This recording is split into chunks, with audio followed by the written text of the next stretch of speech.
All right.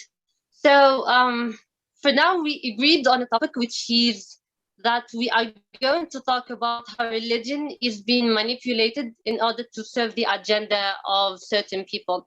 So the plan of what we are going to do is that we are going to talk about how certain news channels and certain agendas and how they talk about religion negatively and portray it in a manner that does not respect other people's religion, for example, and how that can affect the masses and the masses' perception of these religions. And then we are going to talk about some examples of our countries. In my case, I am going to talk about Tunisia and how religion, Islam, aka, because it is the most dominant religion here in my country, and how it is being manipulated by politicians in order to serve their own agenda.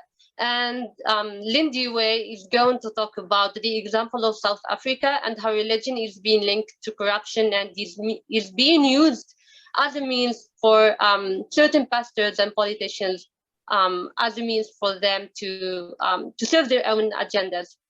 And the theme is that we added the theme, which is that we are going to interview some people. We are going to interview the representatives of these religions to talk about their opinions and their point of view in this manner.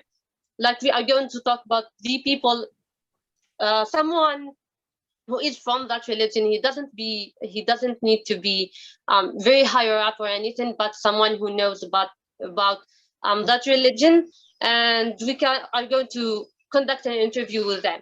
And another kind of interview that we talked about is that we are planning on talking to people who have been victims of these manipulations within the religion and who have been victims at first hand. So that's all. Very good. It seems like you have a very interesting topic there. So I guess the people that you're going to be interviewing, if I understand well, so we're not talking to the chief imams or the archbishops or anything like that. We're just talking at kind of the local level with people in the community. Yeah, exactly. Very good. Okay. Room 2, Antonio's group. Do you have someone who's going to talk a little bit about your plan? Hi, yes, I will. I think so. For the first 5 minutes, you were very confused. There were 3 ideas, and we were like, what we should select. And I think then, following Bereket's idea of like the World Refugee Day, which is coming, and he is in South Korea, so anyways, he is documenting the kind of events that are happening there. But I think a lot of places in the world are taking note of it and doing different kind of things too.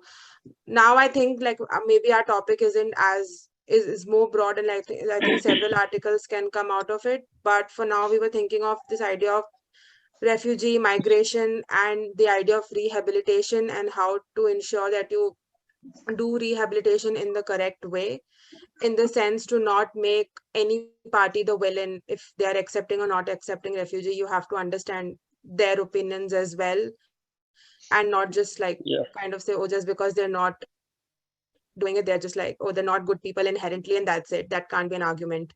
And also this idea of not seeing people with stats, and this is something I mentioned to Antonio, is maybe the researcher speaking in me, that if so many migration and so many refugee situations are happening around the world at the same time, there's got to be a connection between it, which is maybe not obvious, which is maybe not seen by people, but like something you can research on for like a further bigger project as to why all of this is happening at the same time. So, but for I think the immediate would be to focus on World Refugee Day, the kind of events being held, maybe get in contact with refugee organizations, get interview with refugees themselves, their stories and kind of try to streamline that to give them voices, not have like our take on what World Refugee Day is or supposed to be. Is it good? I mean, I don't even know if refugees themselves want a World Refugee Day. So I think it is asking them and making their voices center. The most important thing would be to cross-check each and every source and not take anything on like the face value. You have to do your background research. So I- this was along the lines we were thinking.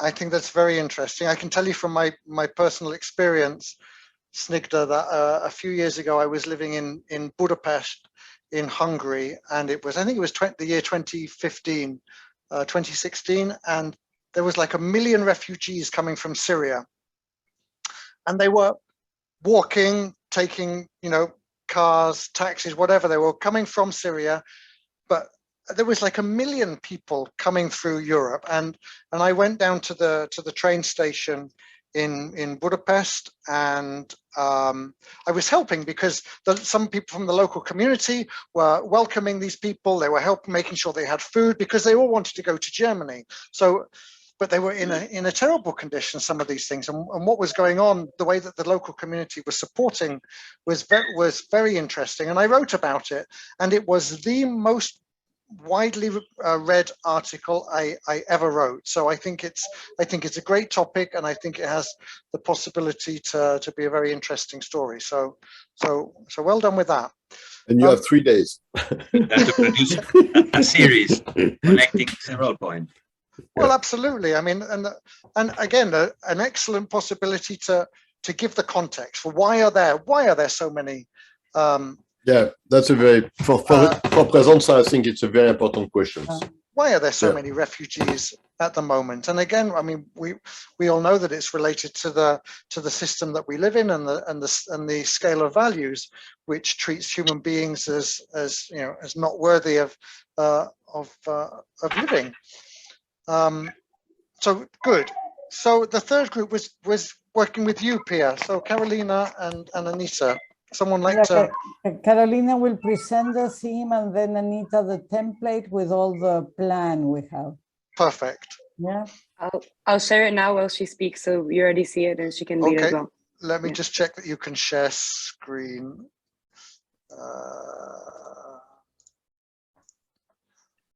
Yeah, you should be able to share. Can you see? Yeah. Okay. Where is she? Okay. Okay. So, during this last year at university, all the students are very stressed, strikes are going in and out, even COVID was hitting and everything. The university was a mess. University of, obviously the name is made up, but the University of Avocado was a mess. So what they decided to do was a whole day of partying, and then the after was in the university club. Everything was kind of fine, and then just out of nowhere it wasn't. So this girl Joanna, she got into a club with her friends, and after like 5 minutes, I think that they got in, checked the tickets, went to the bathroom. They got stopped by the securities because apparently Joanna was a threat. So apparently a black girl with dreads entered the club without a ticket, and the first black girl with dreads that the security guard saw just assumed it was her, and it wasn't Joanna. So she tried to explain the situation to security. They said she was being aggressive, but she wasn't. There's actual witness for it. She was treated very discriminatingly, and honestly, it was just a mess. Joanna and her friends posted everything on social media, not the actual recording itself, but the testimony about what happened.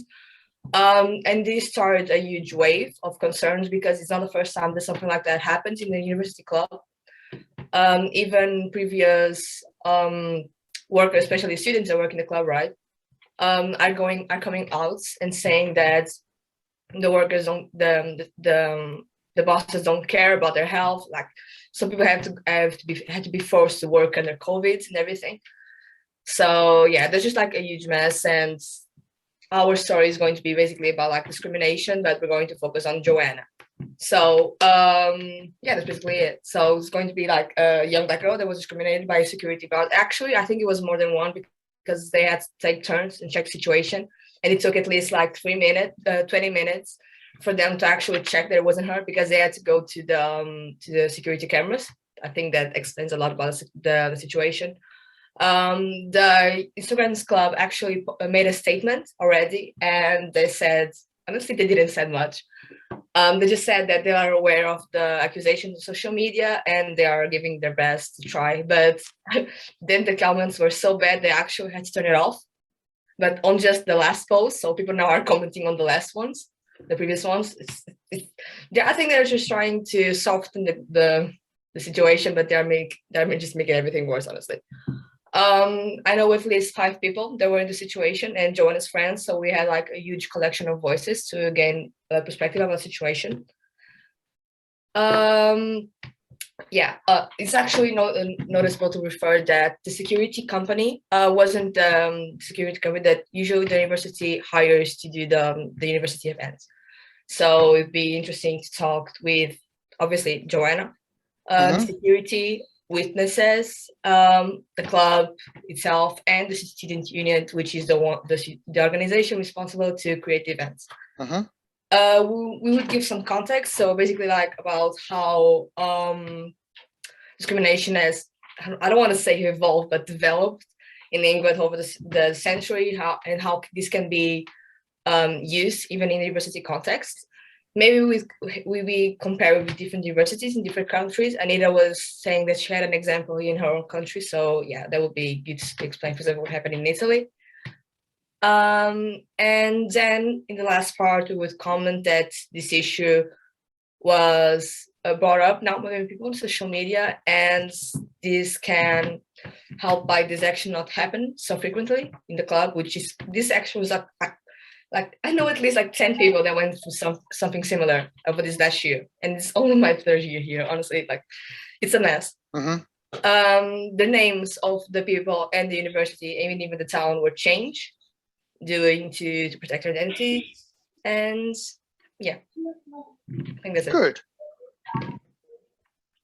Okay, very good.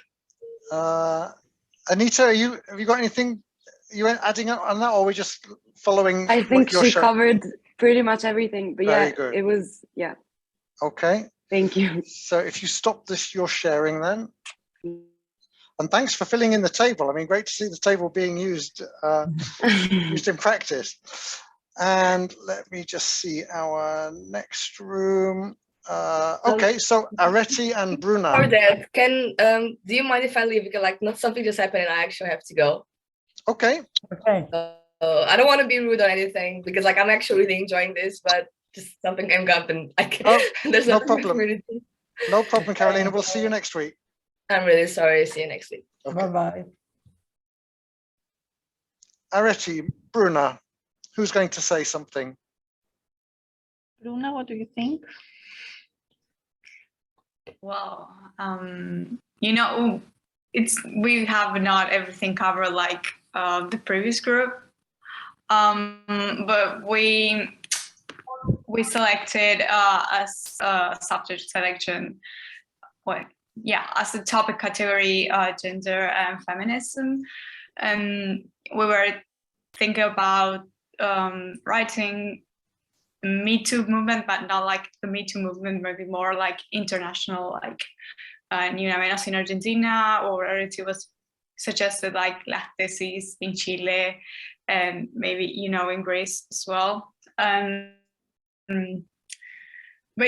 We've been talking about where to take the article, because you can approach it differently. And I know maybe we finally decided to write about what happens when these people talk, like if they suffer gender violence or they've been raped, or, you know, similar situations. Aditi was talking about like this one of the latest case in Greece, where a 20-year-old girl speak up about being raped in a private party, but the private party was linked to Coca-Cola company in Greece. So, you know, everything was covered up, and, you know, maybe like studying those type of cases. I don't know if we would have like a specific case and a specific person to interview about it, but maybe look up those kind of cases all around the world or in different parts of the world, particularly like Greece and Argentina. That's where we are at. But we don't have much. It's like still in progress. Okay. Well, I think, like I said, I think the topic is very good, and and as much as there have been developments in women's rights, there's still an incredible way to go. So, and in many areas of professional life, for instance, they haven't tackled this problem of discrimination against women at all. So there's still a lot of work to go there. So and sometimes you even go back to previous moment, like in the US with abortion. So well, absolutely. Yeah. Okay, well, look, we're more or less coming to the end of this workshop. I hope that you will continue working on this plan and between your groups come up with an article, hopefully in the next week, which we can look at publishing in Presenza.